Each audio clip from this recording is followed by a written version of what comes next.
Hello, story time. You know what rhymes with story time? A mime. Hello, I'm Uncle Scotty, and this is Storytime with Uncle Scotty. I happen to be your host. We have our own mugs. Cheers. Hydration is important. Also important, still washing our hands, always. Washing our hands, always. Washing our hands, always. Now, before we get started, I want to thank a very, very, very, very, very, very, very important viewer of ours, supporter, who has her own mug and her own book. Marcus. Pony. It has been so exciting to see you watching all of these episodes and following along for all these books and seeing photos of you enjoying story time and enjoying your own mug. Thank you for watching. Thank you for supporting. Sending love out there to Los Angeles. And now it's time to get to today's chapter. Now, last time, Tommy and Annika took Pippi to the circus for the first time, and Pippi did less about watching the circus and more about participating in the circus. And then she went to sleep because she was tired because she had just defeated what was claimed to be the world's strongest man, and she had been on a tightrope, and she had ridden around on a horse. So, let's see what happens next here in the world of Pippi. Chapter 8. Pippi entertains two burglars. After Pippi's performance at the circus, there was not a single person in all the little town who did not know how strong she was. There was even a piece about her in the paper. But people who lived in other places, of course, didn't know who Pippi was. That's a little bit of alliteration, isn't it? There was even a piece about her in the paper, but people who lived in other places, of course, didn't know who Pippi was. One dark autumn evening, two tramps came walking along the road past Villa Villacula. They were two bad thieves wandering about the country to see what they could steal. Ooh. They saw that there was a light in the windows of Villa Villacula and decided to go in and ask for a sandwich. That evening, Pippi poured out all her gold pieces on the kitchen floor and sat there counting them. To be sure, she couldn't count very well, but she did it now and then anyway, just to keep everything in order. 65, 66, 67, 68, 69, 60, 10, 60, 11, 60, 12, 60, 13, 60, 16. Whew. It makes my throat feel like 60. Goodness, there must be some more numbers in the arithmetic. Oh, yes, now I remember. 104, 1,000. That certainly is a lot of money, said Pippi. She can't count very well. There was a loud knock at the door. Who could it be? Walk in or stay out, whichever you choose, shouted Pippi. I never force anyone against their will. The door opened and the two tramps came in. You can imagine that they opened their eyes a little when they saw a red-headed girl sitting all alone on the floor, counting money. Are you all alone at home? They asked craftily. Of course not, said Pippi. Mr. Nilsson is here too. The thieves couldn't very well know that Mr. Nilsson was a monkey sleeping in a little green bed with a doll's quilt around his stomach. Cute Mr. Nilsson. They thought the man of the house must be named Mr. Nilsson, and they winked at each other. They can come back a little later. Oh, they can come back a little later, is what they meant. But to Pippi they said, we just came in to ask what your clock says. They were so excited that they had forgotten all about the sandwich. Okay, I got a little confused by that, but let's see. So they winked at each other, saying, we'll come back later. But to Pippi, they just said, we came in to ask what your clock says, like what time it is. They were so excited that they'd forgotten about asking for the sandwich. Great strong men who don't know what a clock is, said Pippi. Where in the world were you brought up?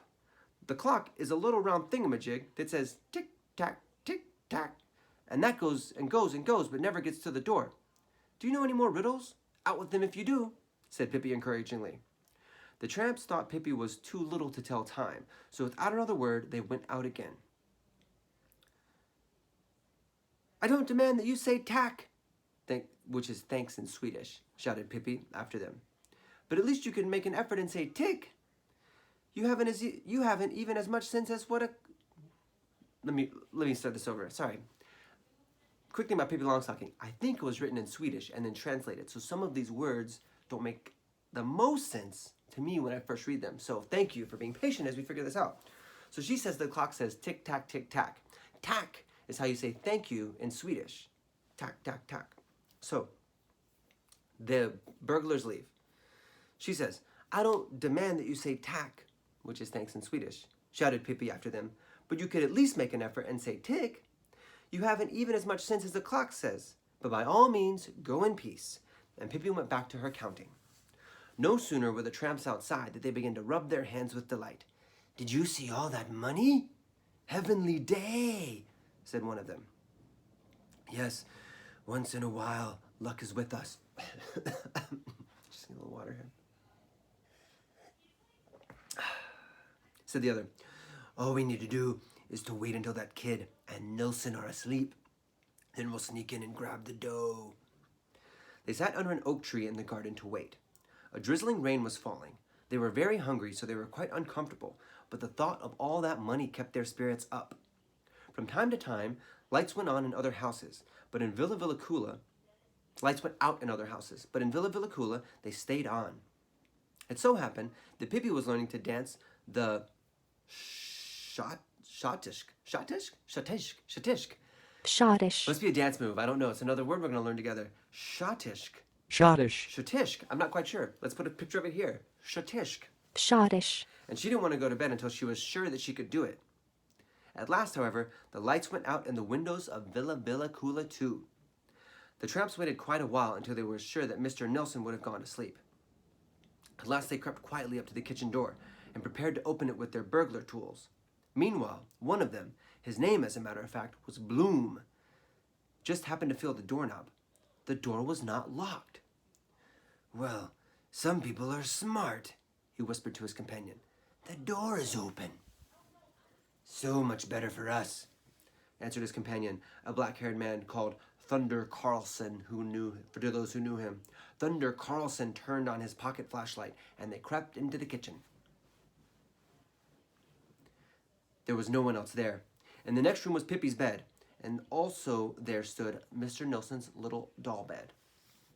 Thunder Carlson opened the door and looked around carefully. Everything was quiet as he played his flashlight around the room. When the light touched Pippi's bed, the two tramps were amazed to see nothing but a pair of feet on the pillow. Pippi, as usual, had her head under the covers at the foot of the bed. That must be the girl, whispered Thunder Carlson to Bloom. And no doubt she sleeps soundly. But where in the world is Nilsson, do you suppose? Mr. Nilsson, if you please, came Pippi's calm voice from under the covers. Mr. Nilsson is in the little green doll bed. The tramps were so startled that they almost rushed out at once. Then it suddenly dawned on them what Pippi had said, that Mr. Dawson was lying in a doll's bed. And now in the light of the flashlight, they could see the little bed and a tiny monkey laying in it. Thunder Carlson couldn't help laughing. Bloom, he said. Mr. Nilsson is a monkey. Can you beat that? Well, what did you think he was? Came Pippi's calm voice from under the covers again. A lawnmower? Aren't your mother and father home? Asked Bloom. No, said Pippi. They're gone. Completely gone. Thunder Carlson and Bloom chuckled with delight. Listen, little girl, said Thunder Carlson. Come out so we can talk to you. No, I'm sleeping, said Pippi. Is it more riddles you want? If so, answer this one. What is it that goes and never gets to the door? Now Bloom went over and pulled the covers off Pippi. Can you dance the Schottisch? Schottisch, said Pippi, looking at him gravely in the eye. I can. You ask too many questions, said Thunder Carlson. Can we ask you a few too? Where, for instance, is the money you had on the floor a little while ago? In the suitcase on top of the wardrobe, said Pippi truthfully. Thunder Carlson and Bloom grinned. I hope you don't have anything against our taking it, little friend, said Thunder Carlson. Certainly not, said Pippi. Of course I don't. Whereupon Bloom lifted the suitcase. I hope you don't have anything against my taking it back. Oh, nope. I hope you don't have anything against my taking it back, little friend, said Pippi, getting out of bed and stepping over to Bloom. Bloom had no idea how it all happened, but suddenly the suitcase was in Pippi's hand. Here, quit your fooling, said Thunder Carlson angrily. "Hand over the suitcase." He took Pippi firmly by the hand and tried to snatch back the booty. Now, booty is something that pirates used to call treasure, or like bounty. Booty. "Fooling, fooling, too much fooling," said Pippi, and lifted Thunder Carlson up on the wardrobe. A moment later, she had Bloom up there too. Then the tramps were frightened, and they began to see that Pippi was no ordinary girl. However, the suitcase tempted them so much that they forgot their fright. "Come now, both together," yelled Thunder Carlson, and they jumped down from the wardrobe and threw themselves on Pippi, who had the suitcase in her hand.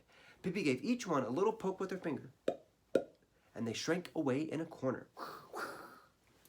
Before they had a chance to get up again, Pippi had fetched a rope and, quick as a flash, had bound the arms and legs of both burglars. Now they sang a different tune. "Please, please, miss," begged Thunder Carlson. "Forgive us. We were only joking. Don't hurt us. We're just two tramps who came in to ask for food." Bloom even began to cry a little bit.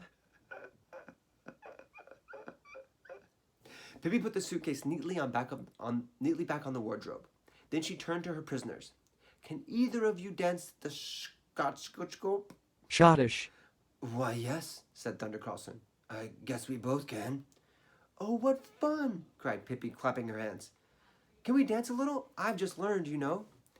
"Well, certainly by all means," said Thunder Carlson, a bit confused. Pippi took some large scissors and cut the ropes that bound her guests. "But we don't have any music," she said in a worried voice. Then she had an idea.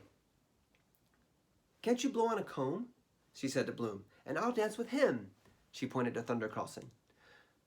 Oh yes, Bloom could blow on a comb all right, and blow he did, so you could hear it all through the house. So I think back in the day you could like blow on a comb like whoop, whoop, whoop, whoop, whoop, whoop, whoop, whoop, whoop, to make some music. And that's what she had one burglar do while she was dancing with the other one. And blow he did so that you could hear it all through the house. Mr. Nelson sat up in bed, wide awake, just in time to see Pippi whirling around with Thunder Carlson. She was dead serious and danced if her life depended on it. At last Bloom said he couldn't blow on the comb any longer because it tickled his mouth unmercifully. And Thunder Carlson, who had trampled the roads all day, began to feel tired. "Oh, please, just a little longer," begged Pippi, dancing on, and Bloom and Thunder Carlson could do nothing but continue. At 3 a.m, ding! Pippi said, "I could go keep on dancing until Thursday, but maybe you're tired and hungry."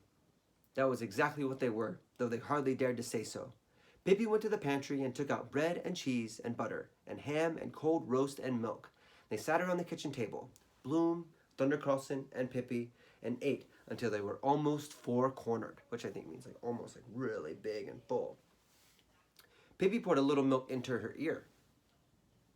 "That's good for earache," she said. Poor thing. Do you have an earache?" said Bloom. "No," said Pippi, "but I might get one." Finally, the two tramps got up, thanked Pippi for the food, and begged to be allowed to say goodbye. "It was awfully jolly that you came. Do you really have to go so soon?" said Pippi regretfully. "Never have I seen anyone who could dance the Schottish. the way you do, my sugar pig," she said to Thunder Carlson. And to Bloom, "If you keep on practicing on the comb, you won't notice the tickling." As they were going out the door, Pippi came running after them and gave each of them a gold piece. "These you have honestly earned," she said. And that's the end of that chapter, and we will find out what happens next time on Storytime with Uncle Scotty. I have been your host, Uncle Scotty. We have our own mugs. Thank you for watching along. Thank you for liking, subscribing. Thank you for checking things out. Thank you for giving us your time, as always. And I will see you next time on Storytime with Uncle Scotty. Bye.